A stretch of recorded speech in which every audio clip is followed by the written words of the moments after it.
नमस्कार आप सभी को। मेरा नाम कौशल कुमार। मैं सहायक प्रशाखा पदाधिकारी ग्रामीण कार्य विभाग में पदस्थापित हूँ। आज आप लोगों के सामने मैं आरटीपीएस एक्ट 2011 यानी कि लोक सूचनाओं का अधिकार अधिनियम 2011 पढ़ाने जा रहा हूँ। तो सबसे पहले देखते हैं कि लोक सूचनाओं का अधिकार यानी कि आरटीपीएस एक्ट जो है वो कब आया। तो ये आया, सबसे पहले आया जो देश है ब्रिटेन में सबसे पहले आया 1998 में। तो ये आपको समझ में आ गया कि सबसे पहले आया ये ब्रिटेन में 1998 में। और इसको लोक सूचनाओं का अधिकार अधिनियम 2011 बोलते हैं। सबसे पहले समझते हैं कि आर्टिकल 309 के तहत और आर्टिकल 309 के परंतु के तहत क्या होता है। आर्टिकल 309 के तहत सरकार कोई एक्ट बनाती है और 309 के परंतु के तहत राज्य नियमावली बनाता है। राज्य नियमावली बनाता है। तो जब भी एक्ट बनाएगा, एक्ट में होगी धारा और नियमावली में होंगे नियम। तो जो आरटीपीएस एक्ट है और आरटीपीएस नियमावली है वो हम लोग बिहार के परिदृश्य में देखेंगे। इसमें टोटल धारा है 14। टोटल धारा कितना है? 14। और टोटल नियम कितना है? 19। टोटल नियम है 19। ये भी देख लिए। अब आगे बढ़ते हैं। अगर पूछेगा कि आरटीपीएस एक्ट का फुल फॉर्म क्या होता है, जो होता है राइट टू पब्लिक सर्विस यानी कि लोक सूचनाओं का अधिकार। और इसे भारतीय गणराज्य के 62वें वर्ष में लागू किया गया था। भारतीय गणराज्य यानी कि 1950 से देखेंगे तो 2011 जो है वो 62वां वर्ष है। 62वां वर्ष। अब इसको देखते हैं। जीएडी द्वारा अधिसूचना पारित किया गया। कब पारित किया गया या फिर बोल सकते हैं सरकारी गजट में कब प्रकाशित किया गया? तो 2 मई 2011 ये राज्य विधानमंडल द्वारा पारित हुआ और विधानमंडल द्वारा पारित होने के बाद इसको गजट में प्रकाशित किया गया 2 मई 2011। याद रखना है। लेकिन ये लागू कब हुआ? लागू हुआ 15 अगस्त 2011 से। इस दोनों डेट को याद रखना है। अगला आर्टिकल 309। आर्टिकल 309 के तहत सरकार कोई एक्ट बनाती है और 309 के परंतु में नियमावली बनाती है। टोटल धारा 14 है किसमें? आरटीपीएस एक्ट में। और टोटल नियम है 19 किस में? आरटीपीएस नियमावली में। आगे बढ़ते हैं।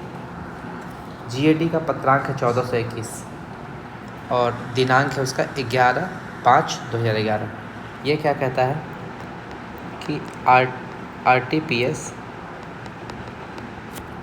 एक्ट इसी पत्रांक से परिचालित है।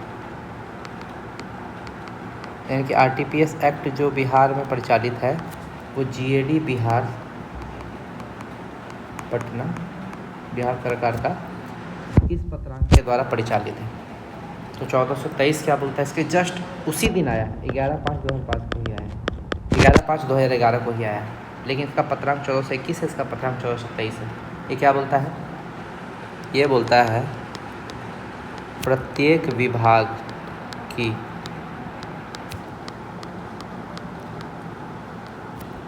विभिन्न सेवाओं के लिए समय सीमा का निर्धारण किया गया। समय सीमा का निर्धारण किया गया यानी कि कितना समय में कोई सेवा दिया जाएगा उसका निर्धारण इस पत्रांक के द्वारा 1423 के द्वारा किया गया है। आगे बढ़ते हैं। जीएडी का पत्रांक है 1923 और ये 16/6/2011 का है। यानी कि ये जस्ट एक महीना बाद, ये 11/5 का है, ये 16/6 का है। पत्रांक में देखिए कितना अंतर हो गया, 1400 से 1900 हो गया। 1923 ये क्या बोलता है? बिहार आरटीपीएस यानी कि Bihar right to public service act 2011 के प्रावधानों का सफल क्रियान्वयन कराया जाता है।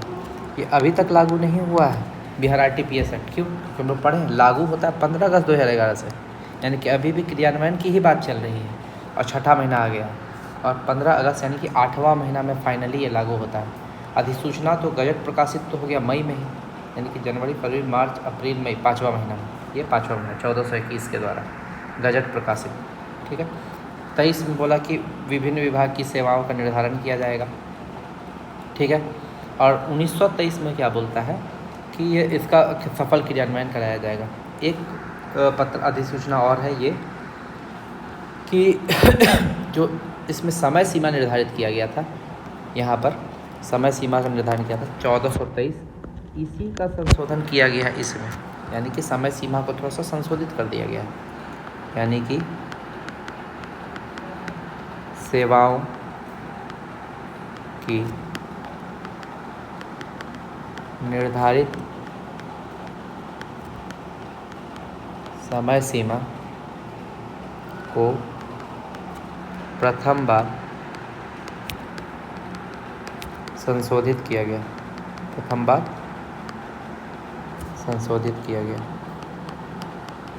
यानी कि पहली बार अमेंडमेंट हुआ निर्धारित समय सीमा में। के कलर चेंज करते हैं, इसका थोड़ा सा डार्क कलर लाते हैं। ये कितने राज्य में लागू है टोटल? ये भी डार्क नहीं हुआ, ये डार्क है। 9 राज्य में लागू है, टोटल 9 राज्य में लागू है। और इसमें सबसे पहला राज्य कौन है? सबसे पहला राज्य है MP, याद रखना है। सबसे फर्स्ट राज्य कौन है? MP। और दूसरा राज्य कौन है? बिहार। हमारा बिहार सेकंड नंबर पर RTPS को लागू करने वाला स्टेट है। ये क्वेश्चन भी पूछा है। नियत समय सीमा का अर्थ क्या है? नियत समय सीमा का अर्थ है सेवा उपलब्ध कराने के लिए मैक्सिमम समय, ये होता है नियत समय। जैसे कि अगर आपको बोलेगा कि रेवेन्यू ऑफिसर के द्वारा आय प्रमाण पत्र या आवासीय प्रमाण पत्र या जाति प्रमाण पत्र निर्गत करने के लिए जो नियत समय सीमा है वो 10 दिन है, यानी कि वो मैक्सिमम 10 दिन ले सकता है। ऐसा भी हो सकता है कि 4 दिन में ही निर्गत कर दे, लेकिन वो मैक्सिमम समय, नियत समय सीमा का अर्थ होता है मैक्सिमम समय कितना ले सकता है उस सेवा को उपलब्ध कराने के लिए।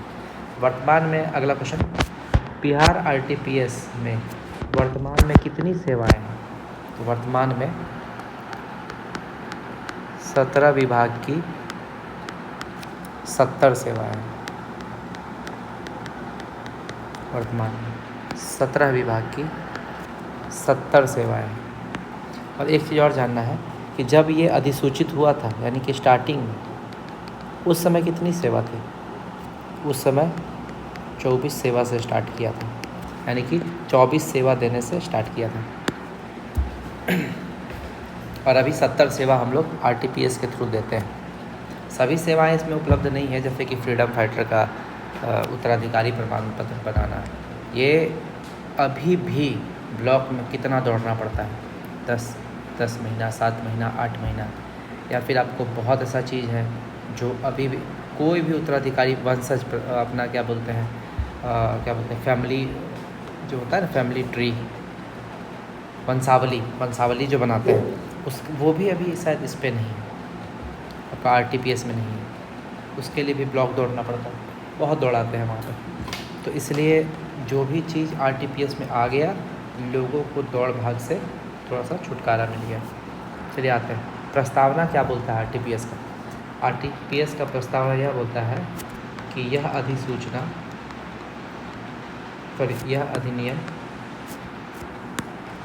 अधिनियम अधिसूचित सेवाओं, यानी कि जितना भी अधिसूचित सेवा है 70 को अधिसूचित सेवाओं का परिधान कराने के हेतु लाया गया है। परिधान कराने हेतु लाया गया है। लोगों को मुफ्त में उपलब्ध कराने के लिए लाया गया। 1 रुपया नहीं लगेगा, ना तो आवेदन देने में और ना ही अपील करने में, कोई पैसा नहीं लगेगा। आगे, बिहार प्रशासनिक सुधार कार्यक्रम, ये कब आया? तो कार्यक्रम 2005 से लागू है, 2005 से। और अगर यही बोले बिहार प्रशासनिक सुधार मिशन सोसाइटी, ये 2009 से लागू है। बिहार प्रशासनिक सुधार मिशन सोसाइटी ये करता क्या है? ये बिहार RTPS यानी कि बिहार लोक सेवाओं का अधिकार अधिनियम 2011 के प्रावधानों के क्रियान्वयन का अनुश्रवण करता है, अनुश्रवण कराता है, यही कराता है। ठीक है। और ये एक चीज़ याद होगा, जो IT मैनेजर का पोस्ट होता है उसका बहाली भी यही करता है। IT मैनेजर की नियुक्ति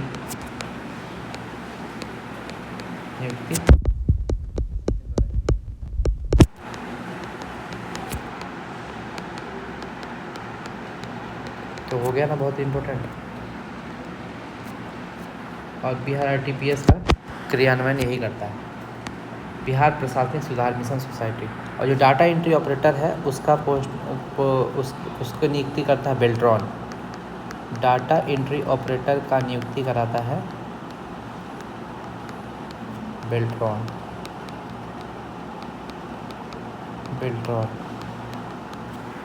ये भी याद रखिएगा। आगे बढ़ते हैं। हाँ, इसके लिए वेबसाइट है जो GAD का अपना ऑफिशियल वेबसाइट www.gad.bis.nic.in। और वही आपका serviceonline.bihar.gov.in, ये है RTPS के लिए वेबसाइट। लेकिन अगर इसका कोई ऐप भी है तो हाँ, बिहार सर्विस प्लस ऐप, इस ऐप में भी हम लोग सेवाओं का आवेदन दे सकते हैं। आगे आते हैं। धारा 1, इसमें टोटल कितना धारा है? इसमें टोटल धारा है 14, नियम है 19। सब नहीं पढ़ना है, सब नहीं पढ़ना है, कुछ कुछ ही पढ़ना है। धारा 1 क्या बोलता है? संक्षिप्त नाम, प्रारंभ और विस्तार। इसका नाम क्या है? तो लोक सेवाओं का अधिकार अधिनियम। प्रारंभ कब हुआ? तो 2 मई 2011। विस्तार का है संपूर्ण बिहार में। परिभाषा, परिभाषा क्या है? ये बहुत चीज़ का परिभाषा देता है। धारा 2 परिभाषा के बारे में बोलता है, जैसे नाम निर्दिष्ट लोक सेवक का परिभाषा देगा कि किसको नाम निर्दिष्ट लोक सेवक बोलेंगे, यानी कि ऐसा आदमी जो हमारे सेवाओं को उपलब्ध कराएगा। यानी कि अगर हमको आय प्रमाण पत्र बनाना है तो RO बनाएगा, तो RO हो गया हमारा नाम निर्दिष्ट लोक सेवक। दूसरा होता है प्रथम अपीलीय प्राधिकार। अगर किसी भी तरह से आपको सेवा प्राप्त नहीं हुआ या नियत समय सीमा ख़त्म हो गया, उसके बाद सेवा मिला, तो आप अपील कर सकते हैं। आप अपील कर सकते हैं कहाँ पर? प्रथम अपीलीय प्राधिकार के पास। तो प्रथम अपीलीय प्राधिकार की परिभाषा भी धारा 2 में है। उसके बाद है द्वितीय अपीलीय प्राधिकार। अगर द्वितीय अपीलीय प्राधिकार के भी आदेश से आप खुश नहीं हैं तो आप प्रथम अपीलीय प्राधिकार के आदेश से आप खुश नहीं हैं तो द्वितीय अपीलीय प्राधिकार के पास आप आवेदन दे सकते हैं। अगर दोनों के आदेश में कोई दिक्कत है तो आप पुनर्विलोकन प्राधिकार यानी कि रिव्यू अथॉरिटी शॉर्टकट में लिखते हैं, और इसको अपीलीय प्राधिकार को अपीलेट अथॉरिटी शॉर्ट में लिखा था AA, इसके पास जा सकते हैं। नोडल पदाधिकारी का भी डेफिनेशन इसमें है। अब पात्र व्यक्ति, जो सेवा पाने के लिए पात्र है, वही हो गया पात्र व्यक्ति। नोडल पदाधिकारी, इन सब चीज़ का इसमें डेफिनेशन है। सबको पढ़ना ज़रूरी नहीं है, पढ़ना उतना ही है जो हमारे एग्ज़ाम व्यू से इम्पोर्टेंट है। विहित प्रपत्र किसको बोलेंगे? तो विहित प्रपत्र बोलेंगे संबंधित विभाग के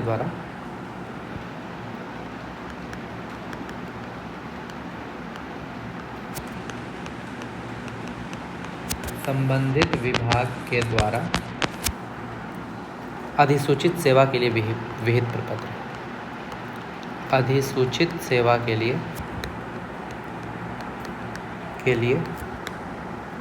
विहित प्रपत्र। विहित प्रपत्र का भी डेफिनेशन होगा ही उसमें।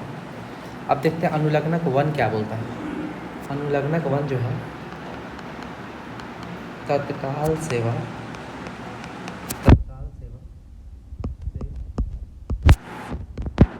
संबंधित तत्काल सेवा आया है 15 जनवरी 2014 को। 15 जनवरी 2014 को आया तत्काल सेवा। अब तत्काल सेवा से संबंधित जो आपका प्रपत्र है वो है अनुलग्नक 1 में। और इसमें ये भी याद रखना है कि इसमें 2 कार्य दिवस में ही आपको सर्टिफिकेट दे देना है। 2 ही दिन में सर्टिफिकेट मिल जाएगा आपको, 2 दिन में, 2 कार्य दिवस में, ठीक है। और तत्काल सेवा सिर्फ 3 चीज़ पे आता है, जाति, आवासीय और आय। जाति, आवासीय और आय, केवल यही 3 चीज़ पे तत्काल सेवा लागू है। आगे आते हैं परिशिष्ट 1। परिशिष्ट 1 बोलता है आपको नियत समय सीमा। नियत समय सीमा यानी कि सेवा उपलब्ध कराने के लिए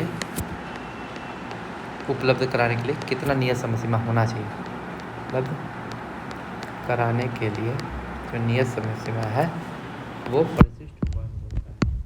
आगे परिशिष्ट 1 जो है यानी कि नियत समय सीमा क्रमांक 4 किसके बारे में बोलता है। तो ये आवासीय प्रमाण पत्र के बारे में बोलता है। आवासीय प्रमाण पत्र के बारे में बोलता है। क्रमांक 4 आवासीय। देखिए आवासीय में 4 1 2 3 4, इसलिए क्रमांक 4 पे आ जाएगा। और ये क्रमांक 8 जो है पुलिस विभाग से संबंधित है। संबंधित प्रमाण पत्र है इसमें। जो पुलिस विभाग से संबंधित प्रमाण पत्र होगा वो 8 में होगा, तो क्रमांक 4 में हो गया आवासीय प्रमाण पत्र और 8 में पुलिस विभाग से संबंधित प्रमाण पत्र। बाकी सब क्रमांक को याद नहीं करना है, यही दोनों एग्जाम में पूछा है बस। अब आते हैं, ये आपको याद रखना है चार्ट। सबसे पहले कोई भी आवेदन दिया वह निःशुल्क आवेदन होगा, 1 रुपया नहीं लगेगा आवेदन, ठीक है, निःशुल्क होगा आवेदन, ठीक है। आवेदन दिया तो नियत समय सीमा के अंदर नाम निर्दिष्ट लोक सेवक जो है वो सेवा प्रदान करेगा। कितना दिन में नियत समय सीमा, और वो नियत समय सीमा कितना है, किस चीज़ के लिए कितना है, वो परिशिष्ट 1 में दिया हुआ है, जिसका डिस्कस अब हम लोग करेंगे आगे। और अगर मान लेते हैं कि वो नियत समय सीमा समाप्त हो गया, हर सेवा के लिए अलग है, किसी के लिए 7 दिन है, किसी के लिए 15 दिन है, किसी के लिए 14 दिन है, किसी के लिए 16 दिन है, किसी के लिए 30 दिन है। तो अगर मान लेते हैं नियत समय सीमा समाप्त हो गया तो वह कहाँ पे इसके खिलाफ अपील कर सकता है, प्रथम अपीलीय प्राधिकार के पास, कि मेरा नियत सीमा के अंदर ये लोग सर्टिफिकेट बना के नहीं दिया, जिसके कारण हमको ये प्रॉब्लम हुआ, ये मेरा एडमिशन नहीं हो पाया, मेरा ज्वाइनिंग नहीं हो पाया, मेरा ये नहीं हो पाया। अपना अपील वो कर सकता है प्रथम अपीलीय प्राधिकार के पास। तो नियत समय सीमा समाप्त होने के 30 दिन के बाद आप प्रथम अपील कर सकते हैं, फर्स्ट अपीलेट अथॉरिटी के पास जा सकते हैं। यानी कि फर्स्ट अपीलेट और अथॉरिटी के पास आप कब जा सकते हैं 30 दिन के बाद।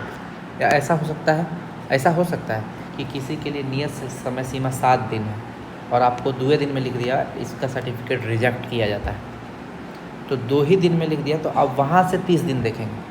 अब ना कि नियत समय सीमा 7 दिन था, 7 दिन के ख़त्म होने के बाद 30 दिन नहीं, आपका सर्टिफिकेट रिजेक्ट कर दिया, उस रिजेक्शन के बाद जो 30 दिन होता है, उस 30वां दिन के अंदर आप कभी भी आप प्रथम अपीलीय प्राधिकार के पास जा सकते हैं, ठीक है। क्या ऐसा है कि 30 दिन समाप्त हो गया तो प्रथम अपीलीय प्राधिकार के पास नहीं जा सकते हैं?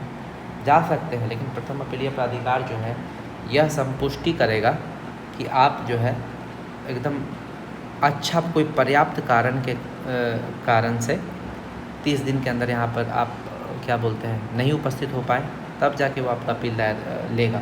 अगर आपके पास पर्याप्त कारण नहीं है तो आपका अपील नहीं लेगा। बोले आप 30 दिन तक कहाँ थे, लेकिन आपका 30 दिन के बाद भी ले सकता है अगर प्रथम अपीलीय प्राधिकार को यह विश्वास हो जाए कि आपका जो है लेट हुआ है, कोई पर्याप्त उचित कारण, आप बीमार पड़ गए, आपका एक्सीडेंट हो गया, कोई उचित कारण दे दिए तो आपको वो प्रथम अपीलीय प्राधिकार ले सकता है अपील।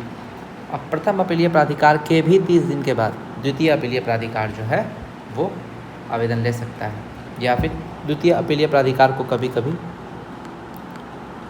पुनर्विलोकन प्राधिकार भी कहा जाता है, ये भी याद रखना है, ठीक है।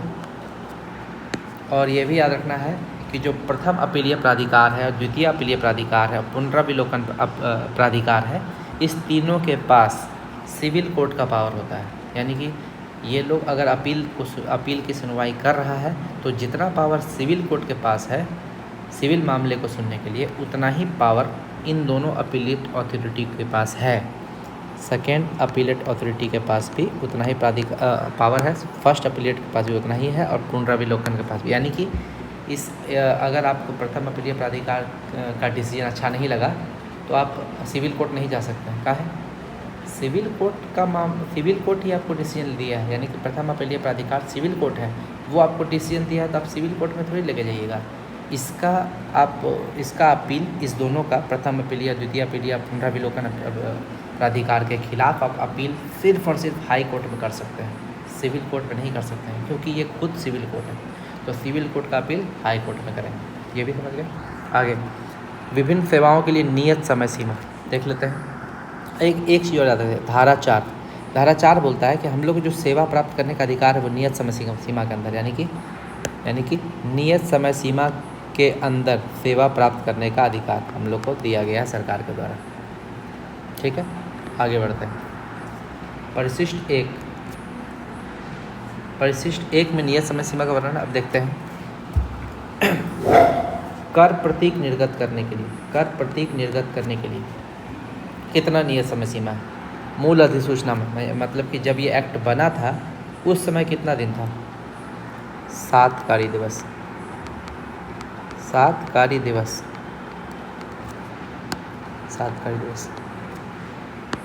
और अभी संशोधन हो चुका है, अब 1 दिन में बना के देना है, 1 कार्य दिवस में इसको बना के देना है कर प्रतीक निर्गत करने का। 7 कार्य दिवस और 1 कार्य दिवस। ये याद रखना है, कार्य दिवस वर्ड यूज़ क्यों किया है? क्योंकि नियम 6 बोलता है, नियम 6 क्या बोलता है? नियम 6 बोलता है कि छुट्टी का दिन काउंट नहीं होगा नियत समय सीमा में।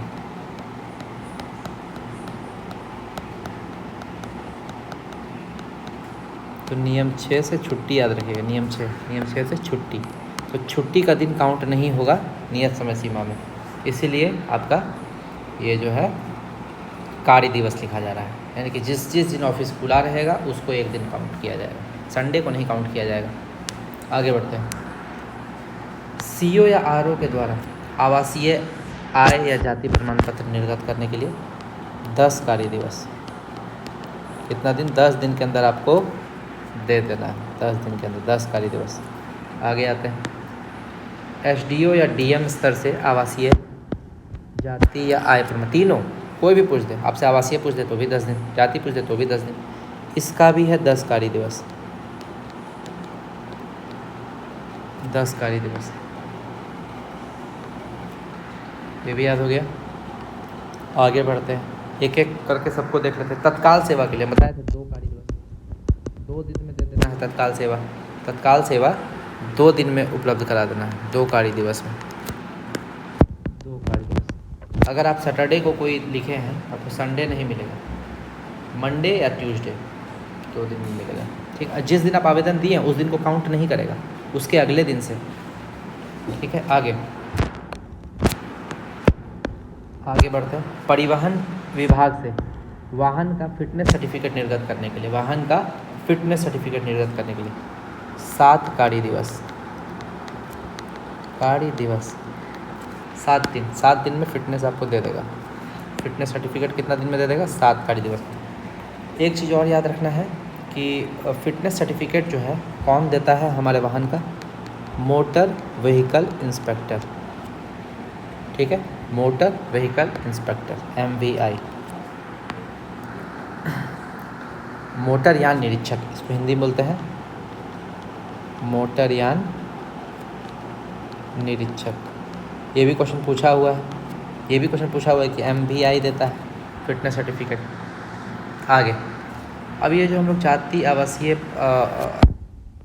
आवासीय आय और जाति प्रमाण पत्र जो प्राप्त किए हैं उसको हम लोग पता 10 दिन में मिलता है, लेकिन ये हम लोग दिल्ली में भी ले सकते हैं अपना जाति आवासीय और आय प्रमाण पत्र, ठीक है। तो जाति आवासीय और आय प्रमाण पत्र स्थानीय आयुक्त कार्यालय बिहार भवन नई दिल्ली से प्राप्त करेंगे तो कितना दिन में? तो हम लोग को 16 कार्य दिवस, हम लोग को 16 कार्य दिवस। दिल्ली में मंगाएंगे थोड़ा लेट लगेगा, इससे ज़्यादा दिल्ली में मंगाएंगे तो थोड़ा लेट लगेगा। 16 कार्य दिवस। आगे वाहन के लिए लर्निंग लाइसेंस, वाहन के लिए लर्निंग लाइसेंस, अगर आप लर्निंग लाइसेंस ले रहे हैं तो लर्निंग लाइसेंस के लिए 15 कार्य दिवस। कितना? 15 कार्य दिवस। कौन देगा लर्निंग लाइसेंस?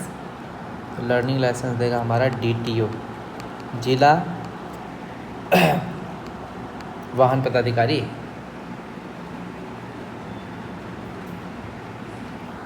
जिला परिवहन पदाधिकारी, जिला परिवहन पदाधिकारी, इसको लिख देते हैं जिला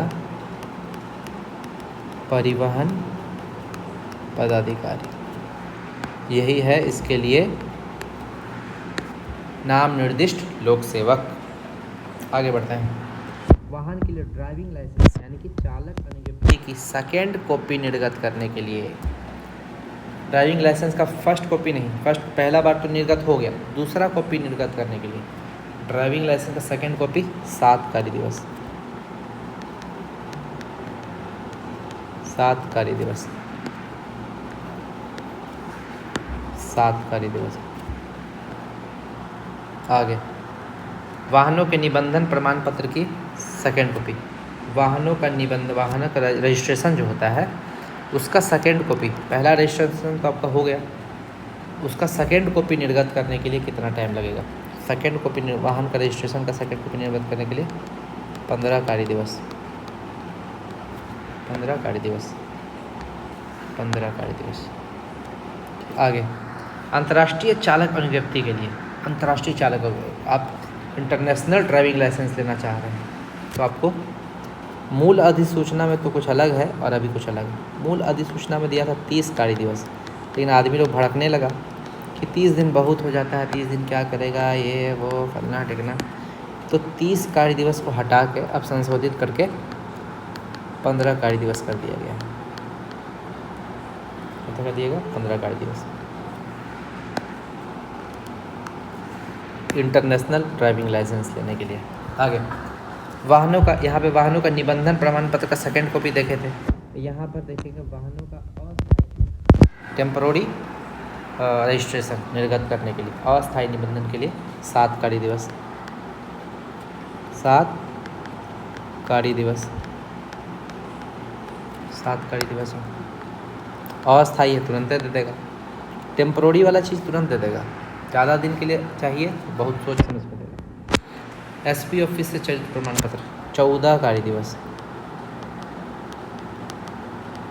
14 कार्य दिवस। SP ऑफिस से अगर लेगा कैरेक्टर सर्टिफिकेट, इस कैरेक्टर सर्टिफिकेट तत्काल सेवा में नहीं है, ये बात याद रखना है। बहुत कोई सोचता है कैरेक्टर सर्टिफिकेट है, तत्काल सेवा में 3 चीज़ें, जाति आवासीय आय, कैरेक्टर नहीं है। आगे आते हैं, पेट्रोल पंप का रजिस्ट्रेशन का नवीनीकरण के लिए 15 कार्य दिवस, 15 कार्य दिवस। तो जितना भी दिवस वगैरह पूछा था कि किसमें कितना दिन होता है आपके डिपार्टमेंटल एग्ज़ाम में, हम सारा करवा दिए। यही सब में से कोई एक पूछता है, यही सब में से कोई एक पूछता है। फिटनेस सर्टिफिकेट आपको कौन देगा? MVI देगा। और लर्निंग लाइसेंस कौन देगा? आपको DTO देगा। जाति आवासीय कौन देगा? तो CO RO भी दे सकता है या SDO DM भी दे सकता है। चलिए आगे बढ़ते हैं। तत्काल सेवा, अब तत्काल सेवा देखते हैं। तत्काल सेवा बहुत ज़रूरी है। तत्काल सेवा 15 10 लिखा हुआ है यहाँ पे, इसको सुधार लेते हैं। 15 जनवरी 2014 में 15 जनवरी 2014 में तत्काल सेवा आया था। टोटल 3 सेवा है इसमें, इसको हटाते हैं पहले। तत्काल सेवा में टोटल 3 सेवा है, जाति, आवासीय और आय। इसके लिए नियत समय सीमा है 2 कार्य दिवस, यानी कि 2 दिन के अंदर तत्काल सेवा में आपको जाति, आवासीय और आय मिल जाएगा। ठीक। अनुलग्नक 1 जो है वो तत्काल सेवा का प्रपत्र है। तत्काल सेवा का प्रपत्र। तत्काल सेवा हेतु परिजन, तत्काल सेवा हेतु परिजन का जो डेफिनेशन है उसमें कौन कौन आता है? परिजन में आता है माता, पिता, भाई। लेकिन बहन जहाँ लड़की जहाँ आ जाएगी वहाँ अविवाहित बहन, विवाहित में नहीं हो जाएगा परिजन में। फिर पुत्र हो जाएगा, फिर पुत्री में वही हो जाएगा अविवाहित पुत्री, ये हो जाएगा परिजन में। इतना सारा चीज़। समूह क क्या बोलता है कि तत्काल सेवा के अंतर्गत आवेदक को पहचान हेतु समूह क के अंतर्गत कागजात का लिस्ट दिया हुआ है कि वो कागजात का लिस्ट में आपको पहचान देना है और कोई उसमें से कोई एक कागज़ आपको वहाँ पे दाखिल कराना है। यानी कि तत्काल सेवा के अंतर्गत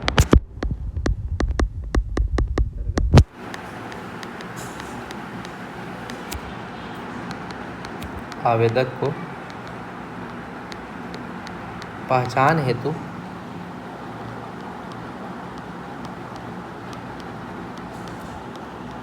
समूह क के अंतर्गत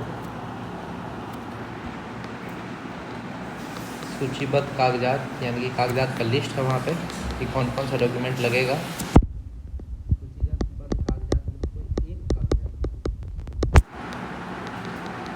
कागजात दाखिल कराना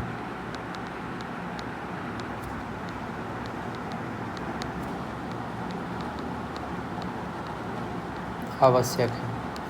और आपका समूह ख क्या बोलता है कि ये जो समूह ख बोलता है कि ये जो कागजात है वो केवल 3 चीज़ में होगा, जाति, आवासीय और आय प्रमाण पत्र के लिए। यानी कि कागजात की सूची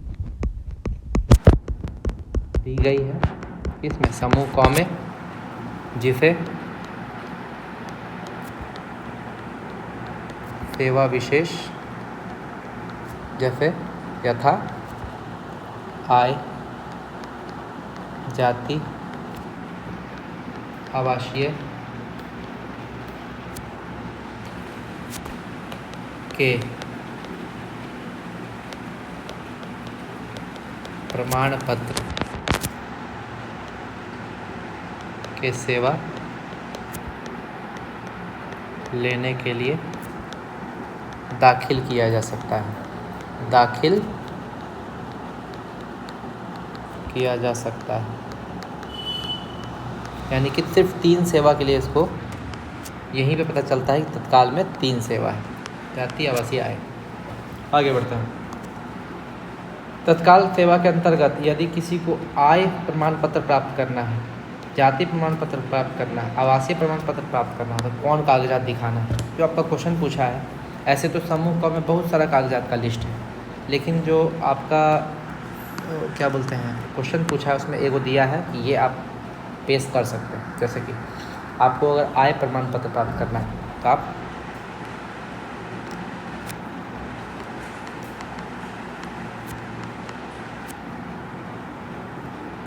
क्या कर सकते हैं?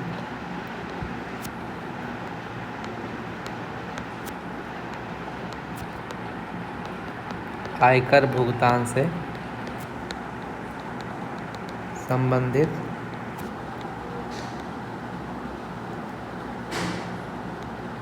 अद्यतन कागज पेश कर सकते हैं, अद्यतन कागज पेश कर सकते हैं। जाति प्रमाण पत्र आपको लेना है तो जाति प्रमाण पत्र अगर लेना है तो आप खतियान की छाया प्रति को जमा करना होगा। खतियान की छाया प्रति देना होगा। और अगर आपको आवासीय प्रमाण पत्र प्राप्त करना है, आवासीय प्रमाण पत्र प्राप्त करना है तो आपको लगान रसीद का फ़ोटोकॉपी, लगान रसीद अद्यतन फ़ोटोकॉपी, तो लेटेस्ट अपडेटेड उसको जमा करना है। ठीक है, आगे और क्या है तत्काल सेवा में? तत्काल सेवा में और क्या है? यदि कोई आवेदक के साथ सभी कागजात दाखिल करता है तो नियत समय सीमा में उसको प्राप्ति रसीद पर अंकित करेगा। मतलब कि इस तीनों को पहले अंडरलाइन कर देते हैं। आयकर भुगतान से संबंधित अद्यतन कागज़ देगा, खतियान की छाया प्रति देगा, लगान रसीद की अद्यतन फ़ोटोकॉपी देगा। ये एकदम याद कर लेना है। आय प्रमाण पत्र के लिए क्या देना है, जाति प्रमाण पत्र के लिए क्या देना है, आवासीय प्रमाण पत्र के लिए क्या देना है। अगला, यदि कोई आवेदन के साथ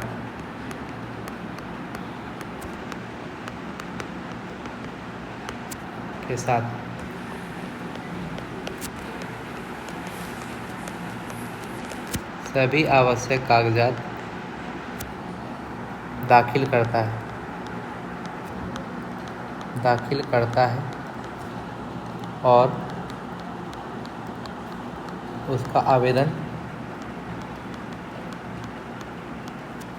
सभी तरह से पूर्ण है, सभी तरह से पूर्ण है, तो क्या होगा? जो भी प्राधिकृत व्यक्ति क्या करेगा? नियत समय सीमा कहाँ लिखेगा? प्राप्ति रसीद पर लिखेगा, पर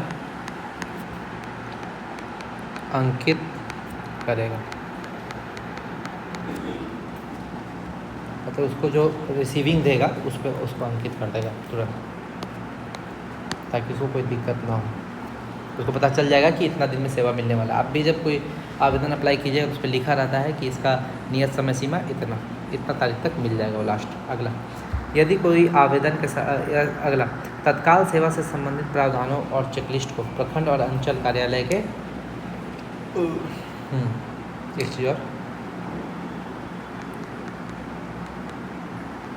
तत्काल सेवा से संबंधित चेकलिस्ट, संबंधित प्रावधानों और चेकलिस्ट को प्रखंड एंड अंचल कार्यालय के नोटिस बोर्ड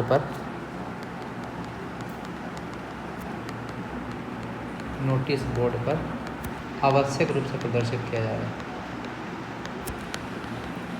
यानी कि समूह क में ही है कागजात के बारे में कि कौन कौन कागजात लगेगा, उसमें क्या क्या है। ठीक है, आवश्यक रूप से उसको समूह को लिख देगा कि ये कागजात आपको लगेगा। उसमें से देखिए कि उसको कौन कागजात है उसके पास, वो ले जाएगा तत्काल सेवा के लिए रूप से प्रदर्शित किया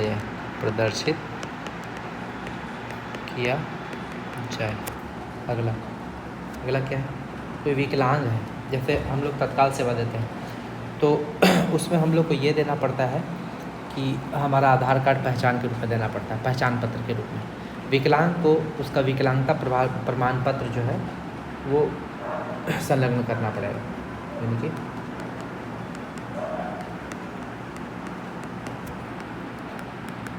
के लिए विकलांग व्यक्ति को पहचान पत्र के रूप में विकलांगता प्रमाण पत्र का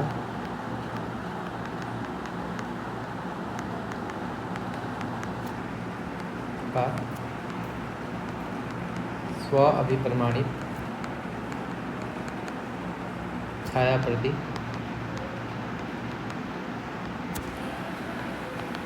स्वीकृत है, वो स्वीकृत है, वो दे सकता है।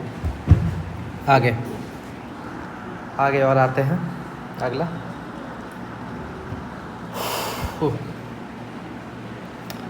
जाति, आवासीय और आय प्रमाण पत्र के लिए प्रथम अपीलीय प्राधिकार कौन है? आरओ। प्रथम अपीलीय प्राधिकार कौन है? आरओ। प्रथम अपीलीय प्राधिकार है आरओ। उसी तरह सॉरी मैं गलत बोल दिया। ये है नाम निर्दिष्ट लोक सेवक। नाम निर्दिष्ट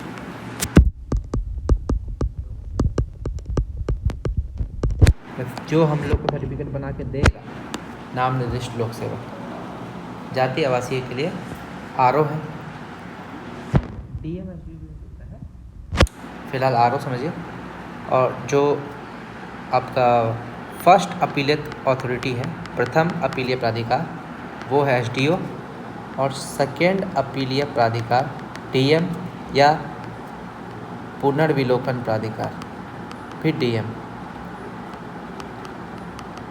प्राधिकार भी डीएम। ठीक है। आगे परिवहन के मामले में यानी कि अगर आपको ड्राइविंग लाइसेंस निर्गत करना है तो उस संबंध में नाम निर्दिष्ट लोक सेवक कौन हो जाएगा? डीटीओ। नाम निर्दिष्ट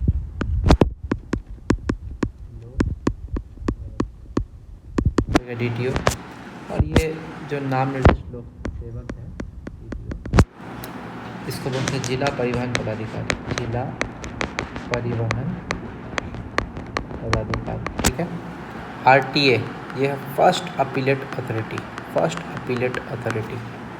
पहला अपीलीय प्राधिकार।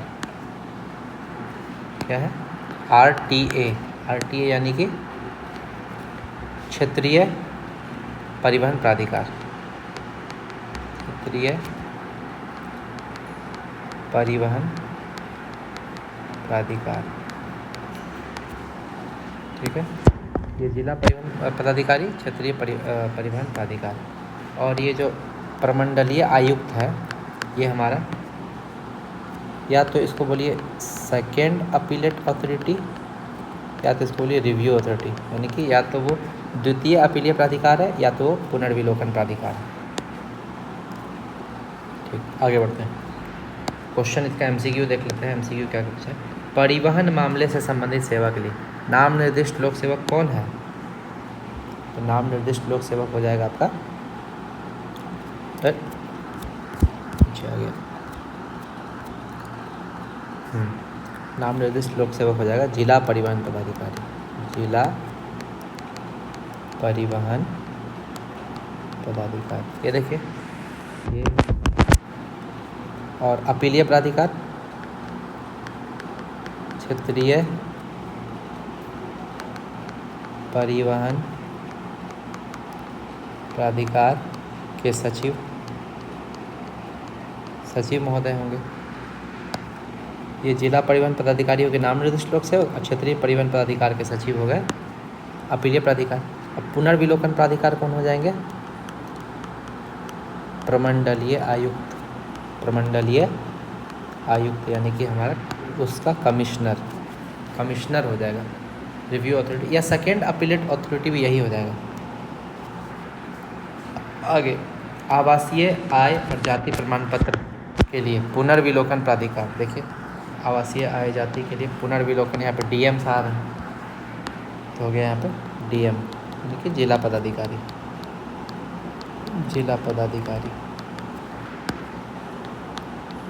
ठीक है। आगे आता है कुछ मामलों का निबंधन जिला स्तर पर नहीं किया जाता है। ऐसे मामलों का निबंधन को कहाँ से किया जाएगा? महानिरीक्षक निबंधन स्तर से। कहाँ से किया जाएगा? महानिरीक्षक निबंधन स्तर से।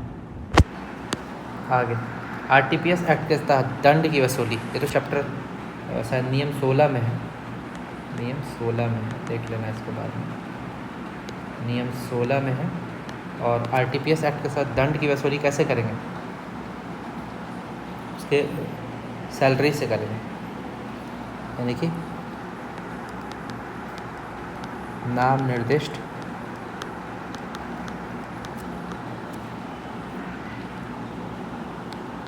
लोक सेवक या अपीलीय प्राधिकार या कर्मी के अगले माह के वेतन से या तो मानदेय से या तो पारिश्रमिक से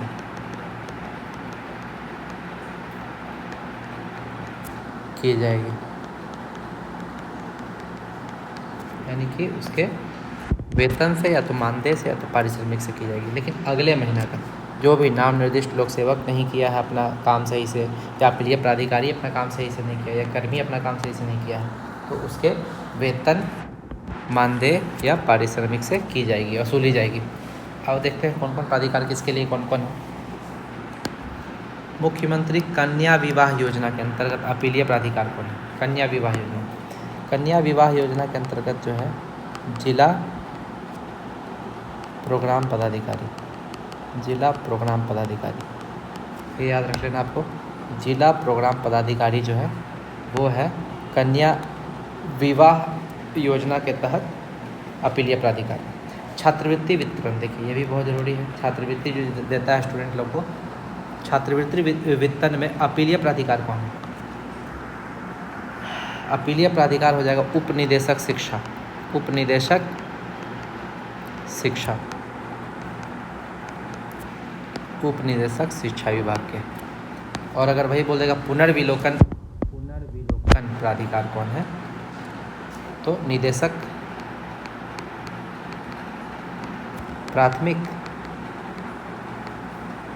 और निदेशक माध्यमिक, ये दोनों हो जाते हैं इसके पुनर्विलोकन प्राधिकार, ये भी याद रखना। अगला, राष्ट्रीय पारिवारिक लाभ योजना के आवेदनों का निस्तारण करने की जिम्मेवारी किस पर है? किस पर है? प्रखंड विकास पदाधिकारी, प्रखंड विकास पदाधिकारी, प्रखंड विकास पदाधिकारी, ये भी याद हो गया। आगे, प्रथम अपील के बाद द्वितीय अपील दायर करने की समय सीमा कितनी है? 30 दिन, 30 दिन है। पहला अपील के बाद दूसरा अपील दायर करने की सीमा 30 दिन है। अगला, नियत समय सीमा बीत जाने के बाद सेकेंड अपील दायर करने की सीमा, देखिए नियत समय सीमा के बाद पहला अपील 30 दिन और पहला अपील के बाद दूसरा अपील 30 दिन, तो टोटल 60 दिन। यहीं पे गलती करता आदमी, 30 दिन आंसर मार देता है। यहाँ पे प्रथम अपील के बाद द्वितीय अपील पूछता, जैसे कि फर्स्ट अपील के बाद सेकेंड अपील, तो यहाँ 30 दिन आंसर होता है, जो कि पहला वाला क्वेश्चन था फर्स्ट अपील के बाद। लेकिन यहाँ से पूछा है कि नियत समय सीमा के बाद, नियत समय सीमा, तो नियत समय सीमा के बाद फर्स्ट अपील सेकेंड अपील, तो यहाँ से 30, यहाँ से 30, टोटल 60 दिन। आगे, नाम निर्दिष्ट लोक सेवक या प्रथम अपीलीय प्राधिकार के आदेश से प्रभावित व्यक्ति या व्यथित व्यक्ति किसके पास जाएगा? किसके पास जाएगा? व्यथित व्यक्ति किसके पास जाएगा?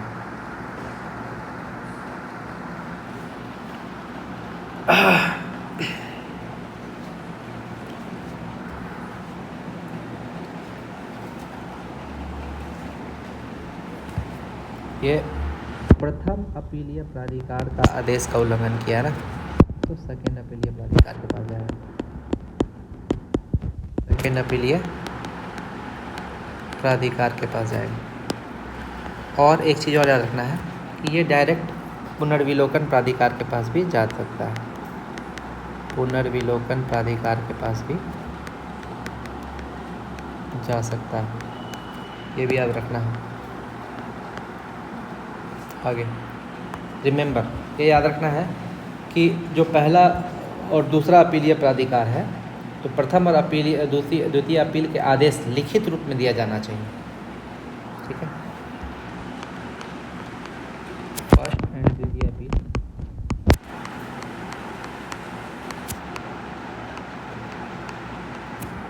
लिखित रूप में दिया जाना है हमेशा। इसके साथ ही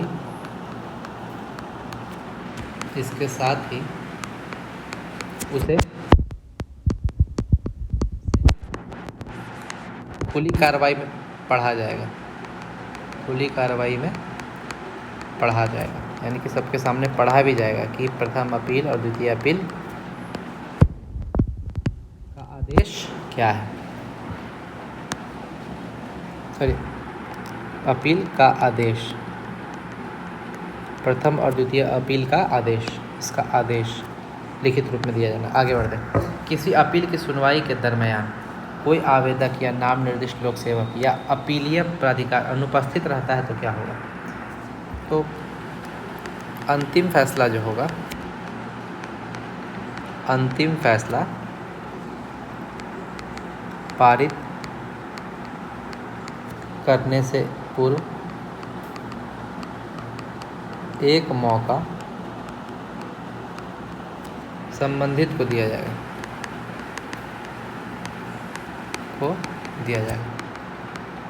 यानी कि अगर नाम निर्दिष्ट लोक सेवक जिस दिन सुनवाई है उस दिन नहीं आया, नाम निर्दिष्ट लोक सेवक या अपीलीय प्राधिकार नहीं आया या कोई आवेदक ही नहीं आया, तो उसको एक मौका ज़रूर दिया जाएगा।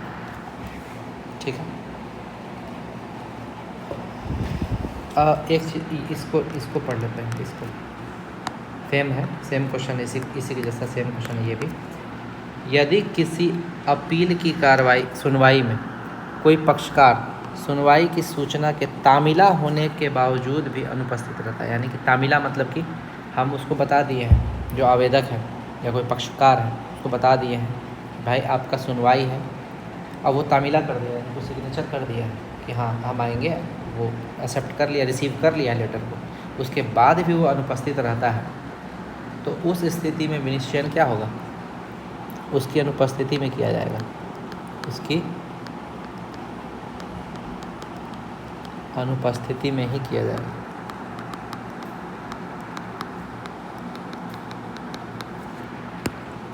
उसकी अनुपस्थिति में किया जाएगा। आगे बढ़ते हैं।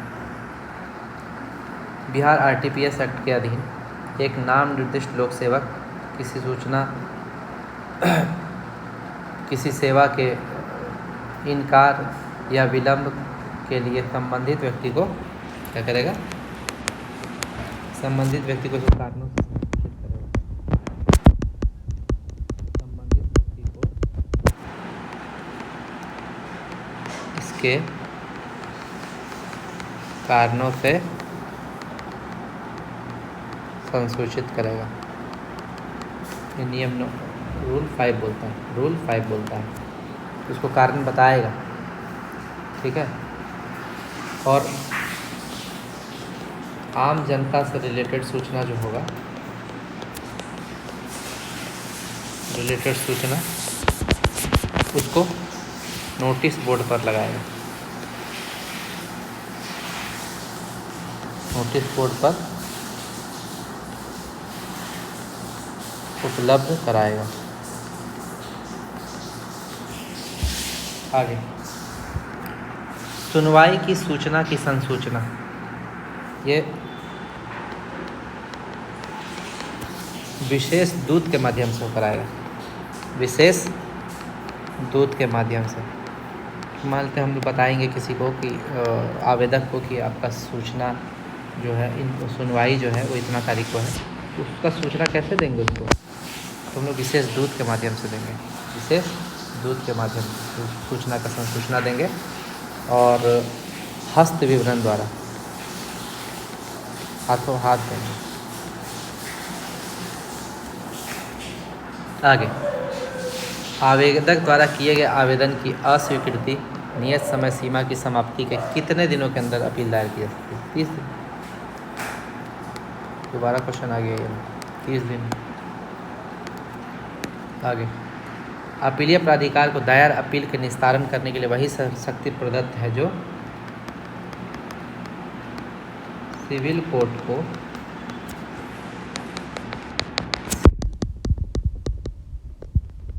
प्रोसीड्यूर कोड 1908 के अंतर्गत प्राप्त है।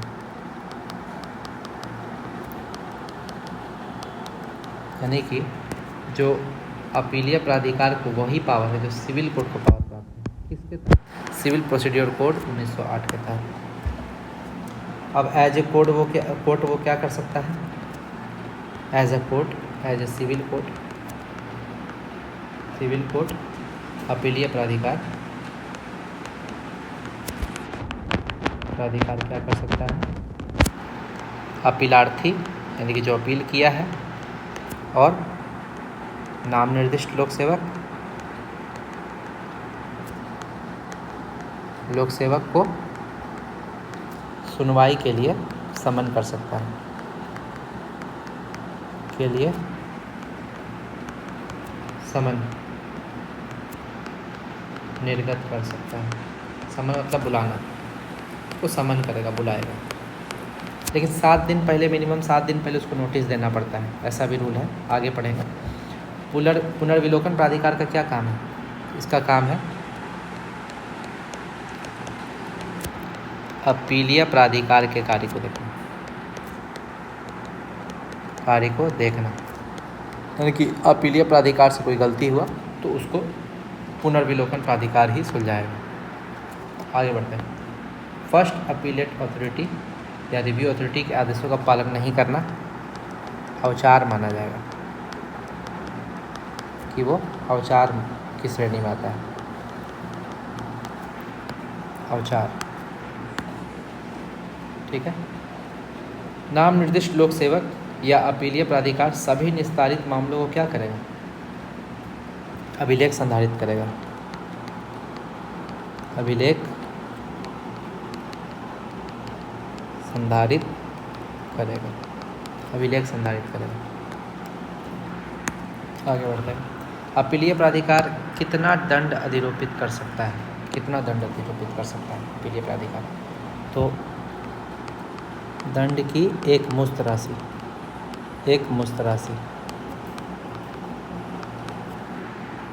मतलब एक बार में जितना ले सके, लेकिन मैक्सिमम 5,000।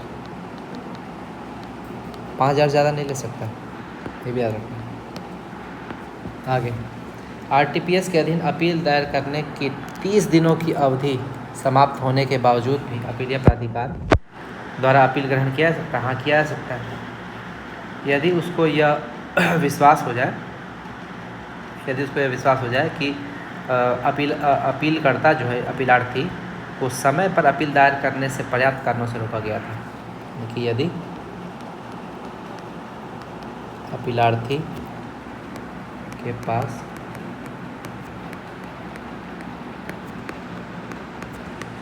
समय से अपील दायर नहीं करने के लिए पर्याप्त कारण था तो 30 दिन के बाद भी, तो 30 दिन की अवधि समाप्त होने के बाद भी उसका अपील ले सकता है। हम लोग पढ़े हैं कि अपील लेने के लिए 30 दिन होना चाहिए, 30 दिन के बाद भी ले सकता है अपील उसका। आगे, जो पुनर्विलोकन प्राधिकार है वो अपीलीय प्राधिकार पर भी दंड अधिरोपित कर सकता है। हाँ, ये भी देखिए, हम लोग तो पढ़े थे कि नाम निर्दिष्ट लोक सेवक पर दंड दिया जाएगा, सेवक, ठीक है। इसको दंड कौन देगा? अपीलीय प्राधिकार। और अपीलीय प्राधिकार भी गलत किया तो उसको कौन दंड देगा? पुनर्विलोकन प्राधिकार। ये याद रखना है। आगे बढ़ते हैं। फर्स्ट एंड सेकेंड अपील के निस्तारण के क्रम में किसी पदाधिकारी को अपवादित परिस्थिति में अपेक्षित अन्वेषण के लिए भी प्राधिकृत किया है। यानी कि अगर पहला और दूसरा अपील चल रहा है और उसका निस्तारण का काम चल रहा है तो उस क्रम में किसी पदाधिकारी को हम लोग इन्वेस्टिगेशन पे भी भेज सकते हैं, इन्वेस्टिगेशन के लिए प्राधिकृत कर सकते हैं कि आप जाके इन्वेस्टिगेट कीजिए कि क्या मामला है क्या मामला नहीं है। अगला, अपीलीय प्राधिकार किसी दस्तावेज को प्रस्तुत करने या निरीक्षण करने की अपेक्षा कर सकता है, की अपेक्षा कर सकता है, प्रस्तुत करने या निरीक्षण करने की अपेक्षा कर सकता है। आगे, बिहार आरटीपीएस एक्ट के अंतर्गत किसी पारित आदेश के संबंध में कोई वाद या कार्रवाई या अपील, कोई वाद या कार्यवाही या अपील के सिवाय किसी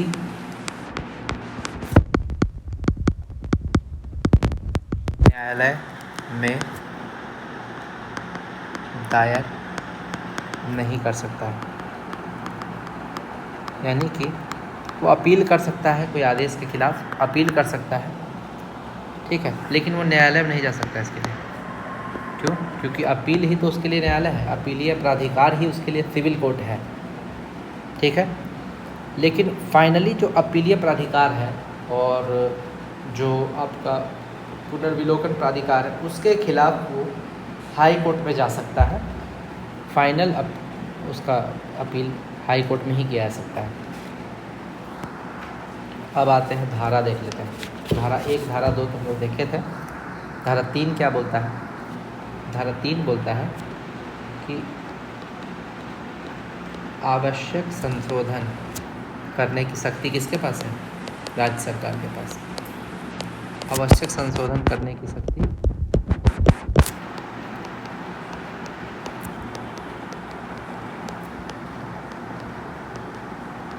राज्य सरकार को, ठीक है। और इसका 1 पॉइंट और 2 पॉइंट और याद रखना है कि राज्य सरकार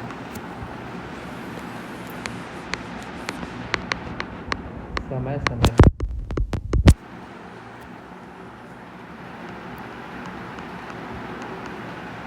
अपीलीय प्राधिकार का अधिसूचना निर्गत करता है या राज्य सरकार समय समय पर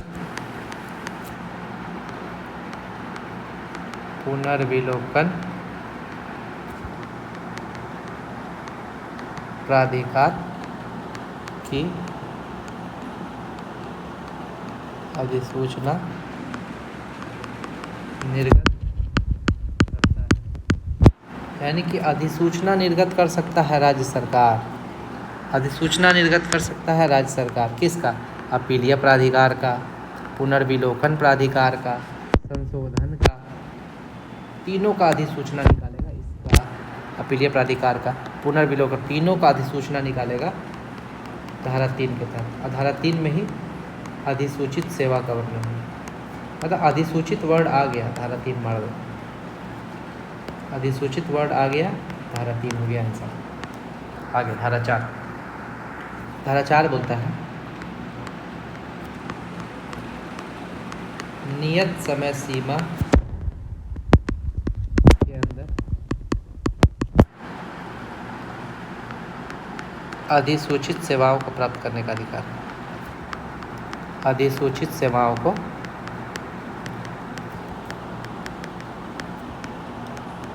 प्राप्त करने का राइट, ठीक। धारा 6 का 2। धारा 6 का 2 बोलता है यदि आवेदक किसी नाम निर्दिष्ट लोक सेवक द्वारा पारित आदेश अनुपालन नहीं किए जाने की स्थिति में पुनर्विलोकन प्राधिकार के पास जाता है, ठीक है, या उसके आवेदन देता है, तो प्राधिकार अपील के लिए विहित रीति से मामले का निस्तार करेगा, ठीक है। तो अपील के वो अगर वो पुनर्विलोकन प्राधिकार के पास अपील दायर कर रहा है तो अब पुनर्विलोकन प्राधिकार एज ए अपीलीय अथॉरिटी काम करेगा। मतलब कि यदि आवेदक रिव्यू अथॉरिटी के पास अपील दायर करता है तो रिव्यू अथॉरिटी अपील के लिए विहित रीति से मामले का निस्तार करेगा।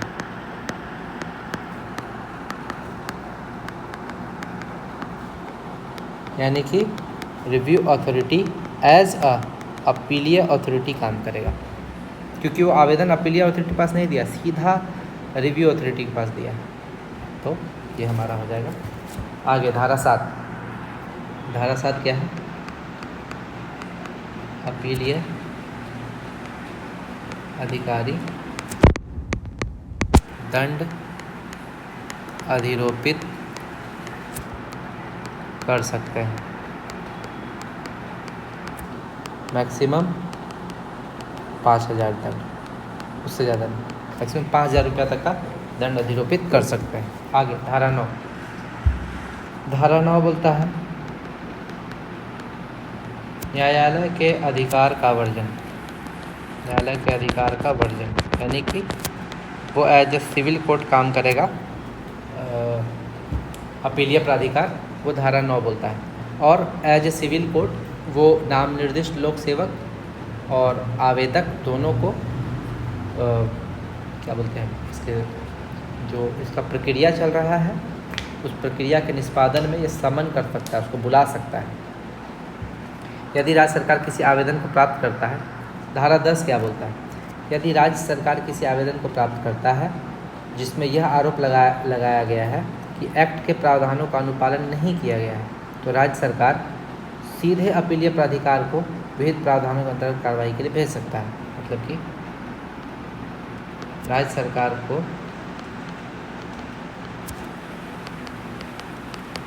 आवेदन प्राप्त है जिसमें एक्ट के प्रावधानों का अनुपालन नहीं करने का आरोप लगाया गया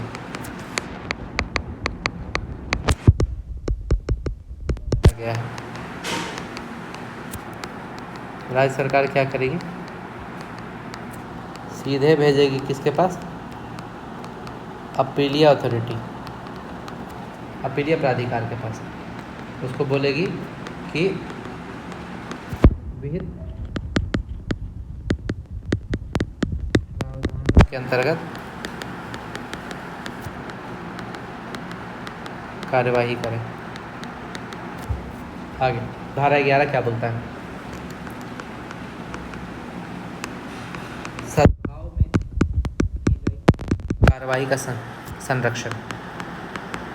अगर कोई सद्भावनापूर्ण काम कर रहा है उस पर कोई केस नहीं होगा, कोई दंड अधिरोपित नहीं किया जाएगा। वो सारा नियम के अनुसार कर रहा है, नियम और प्रावधान के अनुसार कोई भी काम कर रहा है, चाहे वो नाम निर्दिष्ट लोक सेवक हो, चाहे वो अपीलीय प्राधिकार हो। अगर वो सद्भावनापूर्ण काम कर रहा है तो उसको धारा 11 के तहत संरक्षण प्राप्त है, उस पर कोई भी दंड अधिरोपित नहीं किया जाएगा, उस पर कोई भी कार्रवाई नहीं की जाएगी। 14 धारा 13 बोलता है राज्य सरकार को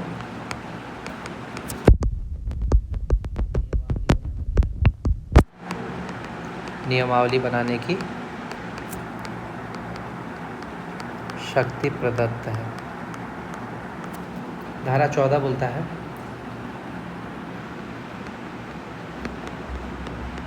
राज्य सरकार को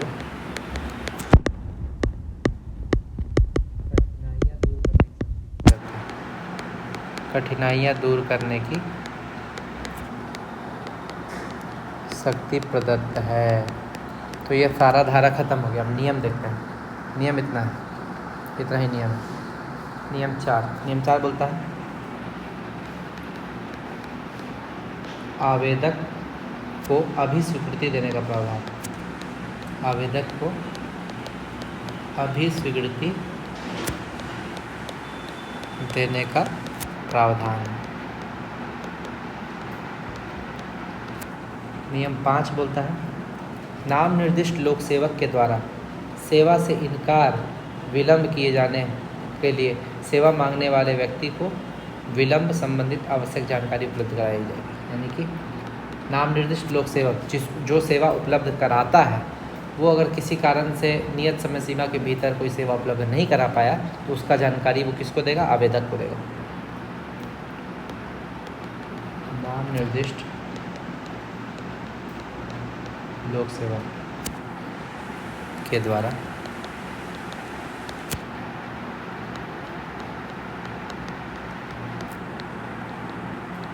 इनकार या विलंब के लिए सेवा मांगने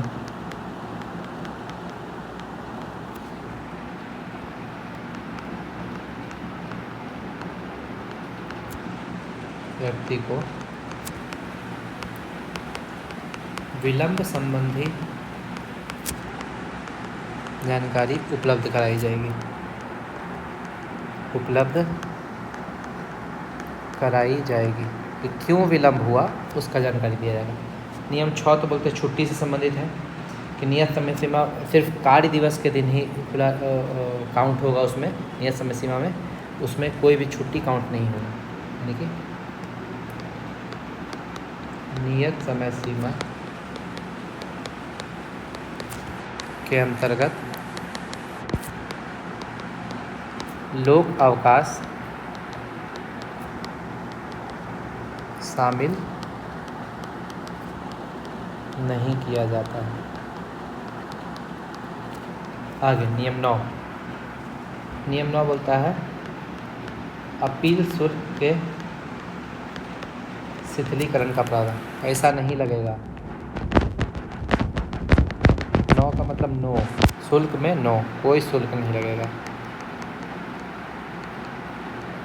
आगे नियम 10। फर्स्ट और सेकेंड अपील जो है उसके लिए आवेदन की प्रक्रिया, पहला और दूसरा अपील के लिए आवेदन की प्रक्रिया 10 में है। 11 क्या बोलता है कि फर्स्ट और सेकेंड अपील का आवेदन का जो प्रक्रिया है उसमें कौन कौन सा कागजात लगेगा। फर्स्ट और सेकेंड अपील के साथ संलग्न किए जाने वाले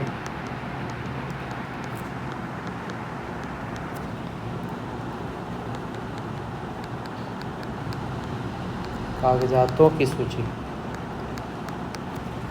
अगला नियम 12। नियम 12 बोलता है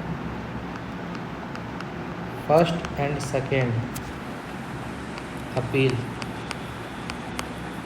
के विनिश्चयन की प्रक्रिया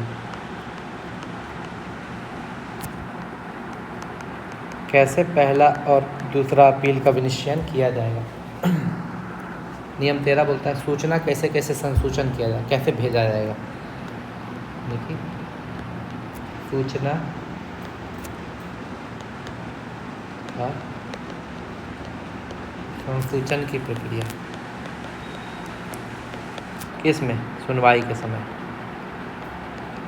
सुनवाई के लिए अगर मान लेते हैं किसी को सूचना भेजना है तो वो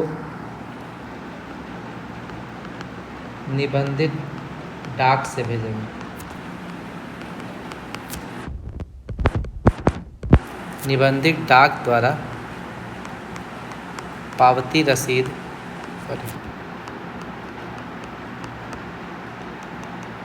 निर्गत करने का प्रावधान। यानी कि डाक द्वारा कोई सूचना भेजेंगे तो 13 का 3 में है, और विभाग के माध्यम से भेजेंगे, माध्यम से सूचना देंगे तो वो 13 का 4 में है। लेकिन अंतर क्या है? 13 का 3 और 13 का 4 दोनों सूचना दे रहा है, एक डाक द्वारा और एक विभाग के द्वारा। तो डाक द्वारा देंगे फर्स्ट और सेकेंड अपील का सूचना। फर्स्ट और सेकंड अपील का सूचना। और विभाग के द्वारा देंगे पुनर्विलोकन की सूचना।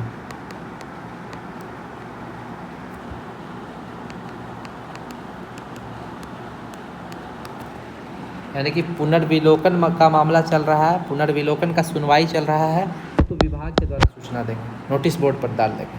और अगर फर्स्ट अपील और सेकेंड अपील से संबंधित कोई सुनवाई है उसका डाक के द्वारा उसके घर भेजेंगे। आगे नियम 14,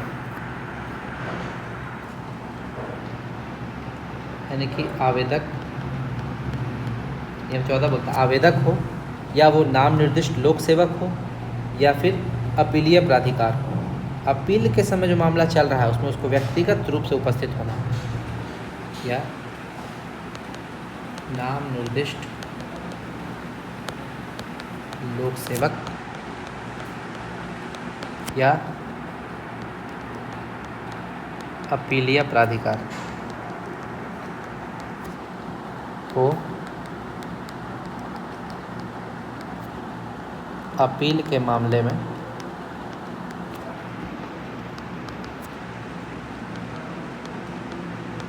व्यक्तिगत उपस्थित होना है।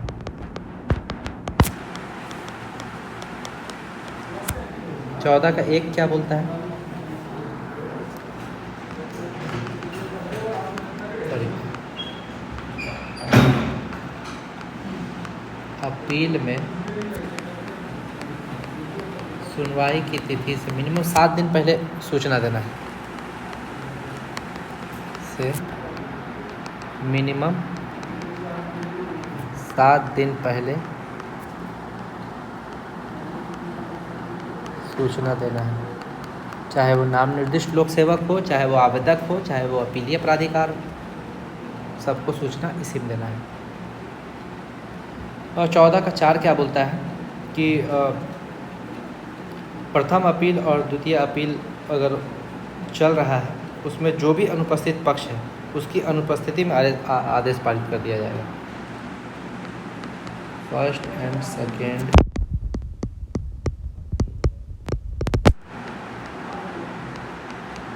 अनुपस्थित पक्ष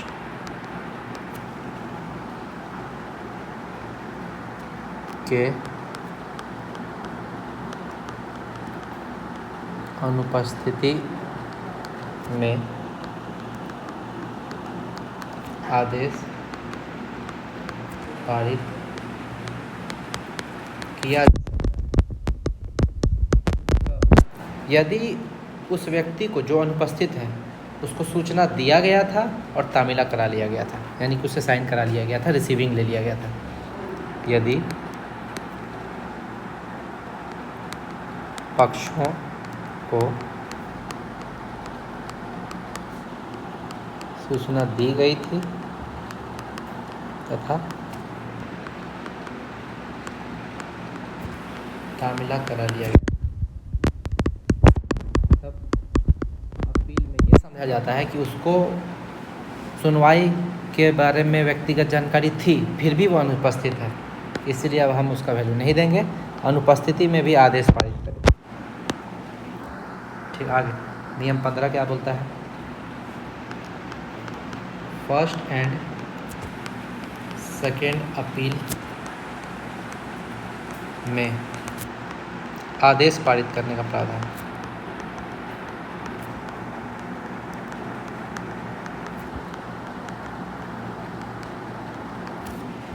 नियम 16 क्या बोलता है? दंड की वसूली का प्रावधान। दंड की वसूली कैसे लेंगे? नेक्स्ट मंथ का वेतन, मानदेय या पारिश्रमिक से। अगला नियम 17, जितना भी मामला क्या बोलते हैं निस्तारित होगा, ख़त्म होगा, समाप्त कर दिया जाएगा, उसका एक अभिलेख तैयार करेगा। कौन? नाम निर्दिष्ट लोक सेवक और यानी कि नाम निर्दिष्ट लोक सेवक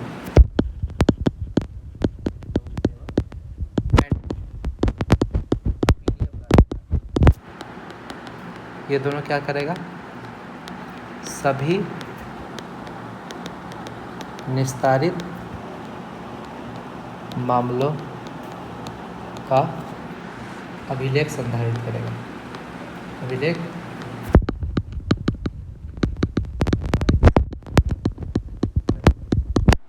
और नियम 18 क्या बोलता है? जो भी आरटीपीएस एक्ट का प्रावधान है, ठीक है, आरटीपीएस एक्ट में जितना भी प्रावधान है उसका प्रसारण करेगा, बताएगा और उसके बारे में प्रशिक्षण देने का प्रावधान है।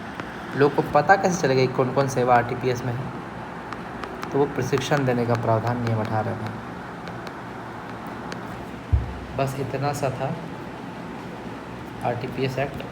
अगर आपको मेरा ये चैप्टर अच्छा लगा तो मैंने पढ़ाया है, आप मेरे चैनल को लाइक शेयर और सब्सक्राइब कीजिएगा और अच्छे से पढ़ाई कीजिएगा ताकि एग्ज़ाम में आपका बहुत अच्छा नंबर आ सके। धन्यवाद।